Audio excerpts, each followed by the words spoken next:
นี่อาจจะเป็นชนวนเหตุในการสร้างความขัดแย้งระหว่างไทยกับลาวได้เลยนะครับผมจะบอกว่าผู้หญิงคนนี้เป็นมิสคอสโมในการประกวดเวทีอะไรก็ตามแต่เขาออกมาพูดว่าประเทศไทยได้ขโมยบูดาก็คือพระแก้วมรกตของกัมพูชาไปเฮ้ยอันนี้ข้อที่จริงเป็นอย่างไรคุณสามารถสรุปมันได้ด้วยหรอคุณใช้ความคิดเห็นส่วนตัวมาพูดออกโซเชียลแบบนี้มันกระทบความสัมพันธ์ระหว่างประเทศเลยนะครับนี่คือนางงามลาวเนาะเป็นตัวแทนของประเทศลาวเคิดว่าเป็นปัญญาชนพี่น้องเป็นปัญญาชนคนลาวคือเป็นคนที่มีความรู้ความรักที่สุดในประเทศลาวเนาะกระทรวงวัฒนธรรมและกีฬาเป็นผู้คัดเลือก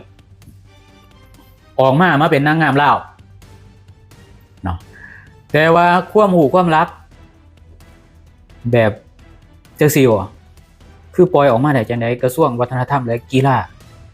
ปล่อยออกมาได้จังได๋พี่น้องคัดเลือกกันใส่เส้นสายบ่พี่น้องขนาดว่าส่วนทั่วไปเขายังรู้แล้วว่ามันแม่นอยู่ไสในสิ่งที่เว้านั้นมันเขมรเคยมอบพระแก้วให้ลาวอยู่ไสพี่น้องคือเขมรน่ะมอบพระบ้างแม่นเจ้าพระงุมพี่น้องเป็นผู้ที่เอาพระบ้างเนาะจากเขมรขึ้นมาพร้อมกับศาสนาพุทธไผก็ฮู้แต่ว่านางงามคนนี้เป็นปัญญาชนคนลาวอาจสิเป็นบุตรหลานผู้ใหญ่นายโตเนาะพี่น้องจังได๋มาเป็นตัวแทนเนาะเป็นตัวแทนของคนลาวโอ้พี่น้องสิเป็นจะได้ไปเบิ่งกัน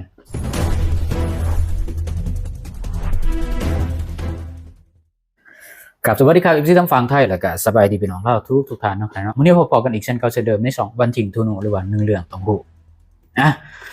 ช่วงนี้เวลานี้เนาะในขณะนี้ไทยกัมพูชาเนาะมี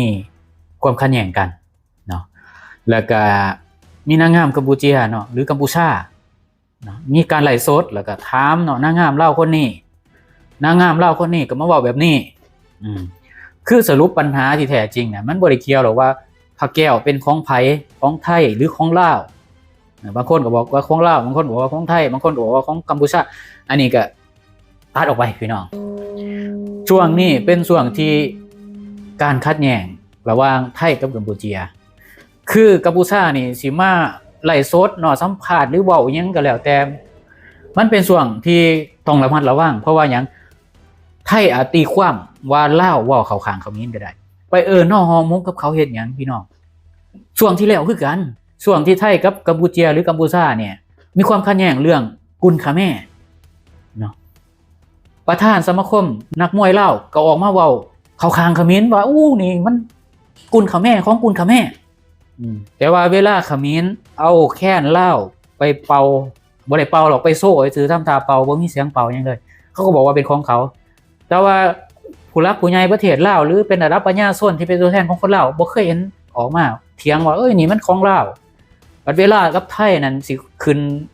เรื่องอีหยังก็แล้วแต่ไทยนี่ลาวนี่ต่อต้านไทยสิเอาไปขึ้นยูเนสโกแต่เวลาเขมรเฮ็ดบ่เว้าแล้วก็เวลาเรื่องสิเอาสงกรานต์หรือเรื่องสิเอาหยังก็แล้วแต่ขึ้นเป็นมรดกโลกบัดเวลาไทยสิเอาหมอลำเอาขึ้นเป็นมรดกอีสานคือกันเนาะลาวเนี่ยปัญญาชนเนี่ยพากันออกมาประท้วงนั่นนี่ทั้งที่ว่ามันเป็นวัฒนธรรมร่วมหรือวัฒนธรรมรวมเพราะว่าอีสานกับลาวมีวัฒนธรรมเดียวกันไปยังคือบ่หาหรือบ่เว้ากันอีหยังก็มีแต่ของผู้เดียวได้ๆก็เว้าแล้วตอนไทยตกอยู่ในสภาพว่าต้มยำกุ้งคือกันลาวเป็นชาติแรกที่ประกาศบ่รับเงินบาทการแสดงท่าทีอีหยังแต่ละอย่างนี่เนาะมันหมายความว่าจังได๋คนไทยเขาเก็บกำไว้ได้พี่น้องแอดมินเว้าเพื่อหยังเพื่อเคลียร์เว้าเพื่อเคลียร์อันใดผลประโยชน์ส่วนร่วมหรือส่วนตัวอคติส่วนตัวต้องให้แยกออกจากกันลาวต้องเอาศาสตร์เป็นหลักต้องเอาประชาชนเป็นหลักถ้าปัญญาชนเนาะลาวเป็นแบบนี้อันนี้ทุกคนเนาะอันนี้คือนางงามนี่เป็นแบบอย่างซื่อเนาะเริ่มตั้งแต่ประธานกีฬามวยลาวพุ่นแหละเนาะจนออกมาขอโทษถ้าระดับผู้มีความรู้ปัญญาชนคนลาวเนาะมีความคิดยังสู่ระดับคนทั่วไปบ่ได้อ้ายพี่น้องมันสะท้อนถึงหยังมันสะท้อนถึงว่าโอ้ลาวมีความรู้ซำนี่บ่ขนาดปัญญาชนนี่ของลาวนี่ตัวแทนของลาวนี่มีความรู้ซำนี่บ่เรื่องการแสดงออกเนาะทางด้านการทูตนี่เสียได้คันไปเป็นการทูตนี่เสียเลยพี่น้อง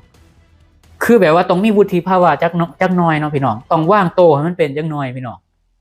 อย่าลืมลาวเนาะได้รับผลประโยชน์จากไทยหลายพี่น้อง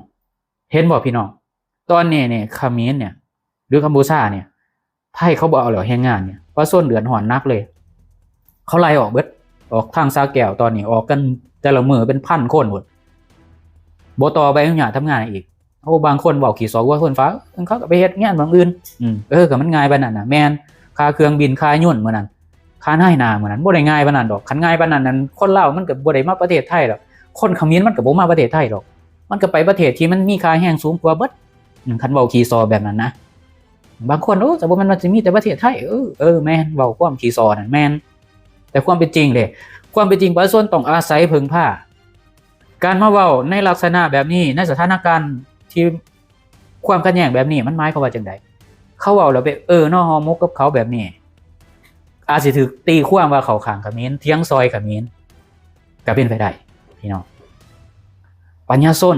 เนาะต้องมีวุฒิภาวะการแสดงออกต้องระมัดระวัง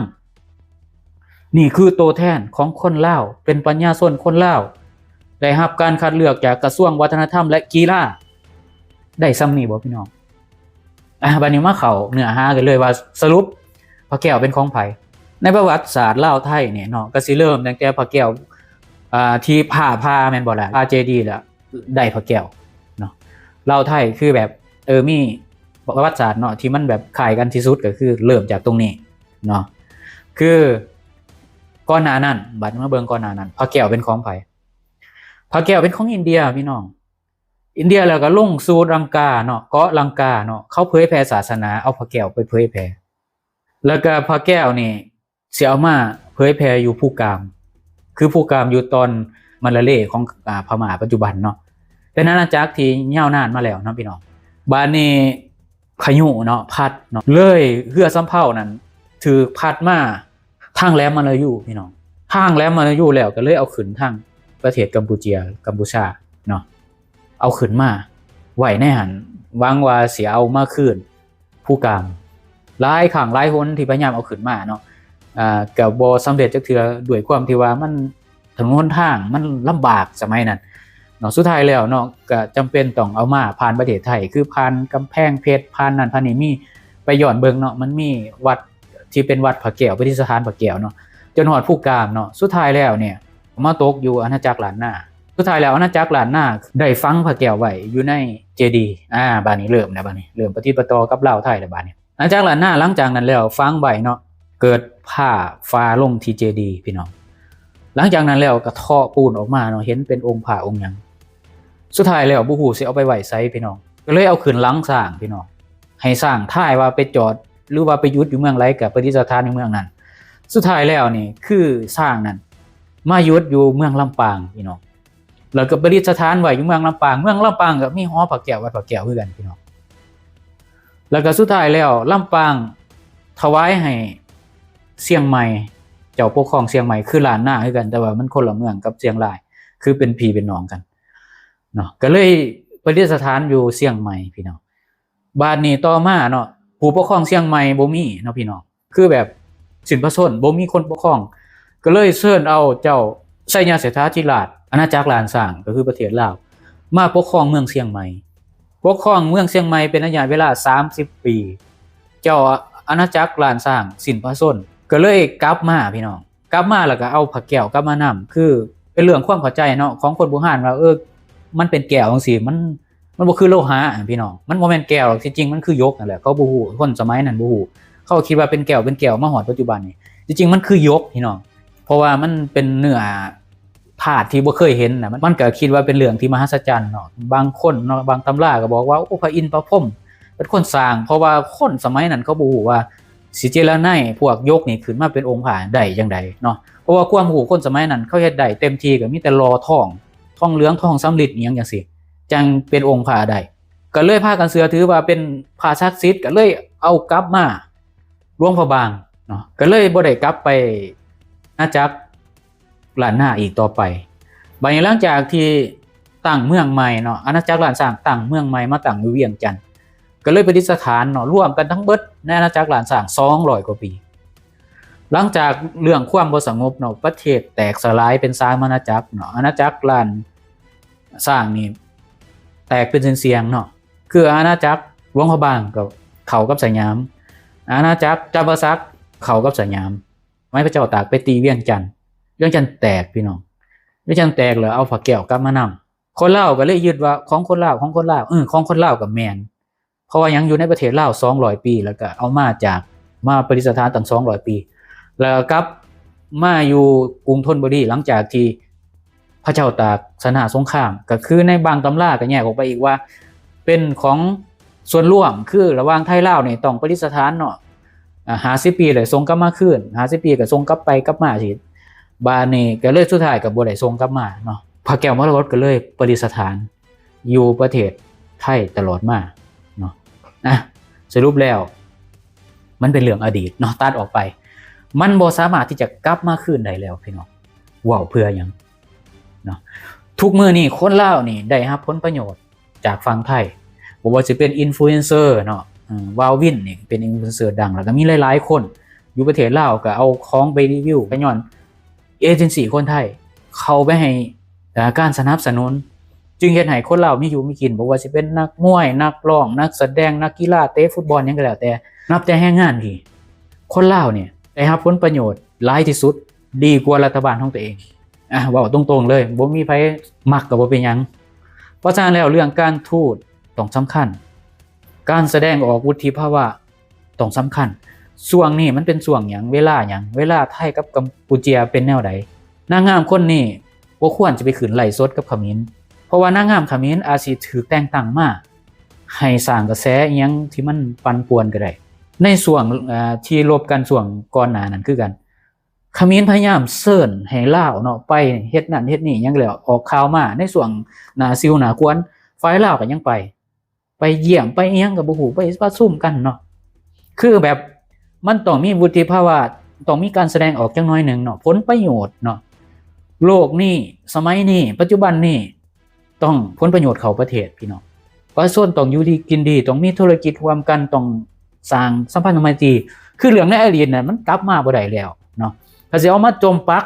เกลียดแค้นว่านี่พระแก้วของเราแล้วมาเถียงกันเถียงแล้วผลเสียกับผลได้หลายกว่ากันประชาชนเด้คันประชาชนลาวถูกยกเลิกแรงงานคือเขมรแล้วรัฐบาลลาวมีงานให้เขาเฮ็ดบ่มีเวียงเขาเฮ็ดบ่มันเว้าได้พวกที่มันมีอยู่มีกินพวกปัญญาชนแบบจังซี่มันเว้าได้แต่คนทั่วไปเขาเดือดร้อนประชาชนทั่วไปเขาเดือดร้อนความคิดเนาะปัจจุบันเนาะความพัฒนาเรื่องปัจจุบันทั่วโลกนี่ก็แล้วแต่เขาพยายามสัมพันธไมตรีเรื่องเก่าๆเนี่ยเขาบ่เอามาเว้าแล้วบ่ว่าสิเป็นยุโรป EU หยังก็แล้วแต่เขาแฮงคักกว่าลาวอีกสมัยโรมันเนาะแฮงคักกว่าลาวกับไทยกว่าคักกว่าไทยกับพม่าอีกเขาเฮ็ดกันแบบจนลักษณะแบบหลังเผ่าพันธุ์ไปเลยแต่ว่าเขาก็ยังอยู่นำกันได้เขาก็ยังบ่เห็นเอาขึ้นมาพิเถียงกันญี่ปุ่นกับสหรัฐคือกันมันเป็นช่วงหนึ่งของคนในยุคนั้นมันเป็นช่วงที่คนช่วงหนึ่งในประวัติศาสตร์ในบูฮานแต่คนช่วงนี้มันต่างกันเนาะคันเฮาสิคิดแบบนั้นเนาะนับตั้งแต่คนอยู่ในหมู่บ้านเดียวกันไปสืบเสาะเบิ่งรวดว่าอุ้ยสมัยปู่ย่าตายายญาติดินร้อนกันมันก็ยังมีเลยคันสั่นลูกหลานก็บ่ต้องเว้ากันบ่ต้องเลี้ยวเบิ่งหน้ากันย้ายหมู่บ้านนี้ไปอยู่หม้องอื่นเบิดติสนะไปยังจังอยู่นำกันได้เนาะพ่อแม่พิเถียงกันลูกก็ยังเป็นหมู่กันเป็นเสี่ยวกันเป็นเพื่อนกันหักแพงกันค้าขายร่วมกันบ่อึดพี่น้องแต่ระหว่างประเทศบ่ต้องไปเว้าถึงดอกพี่น้องมันมีทั่วโลกเนาะสิ่งสำคัญคือปัจจุบันและอนาคตเฮ็ดจังได๋ให้ประชาชนมีอยู่มีกินได้รับโอกาสที่ดีเนาะนั่นแหละคือต้องระวังความคิดมันแสดงถึงสติปัญญาแสดงถึงคติทางด้านการเมืองมันบ่งบอกมาแบบนี้เนาะกระทรวงวัฒนธรรมและกีฬาเนาะต้องเบิ่งให้ดีโอเคสำหรับมื้อนี้ขอบคุณขอบคุณสำหรับ SC ทานเทคเกตเข้ามาติดตามฟังชมหรือกดไลค์กด Subscribe เพื่อสิบ่พลาดคลิปต่อไป EP ต่อไปสำหรับมื้อนี้ขอกล่าวคำว่าสวัสดีครับสบายดีบาย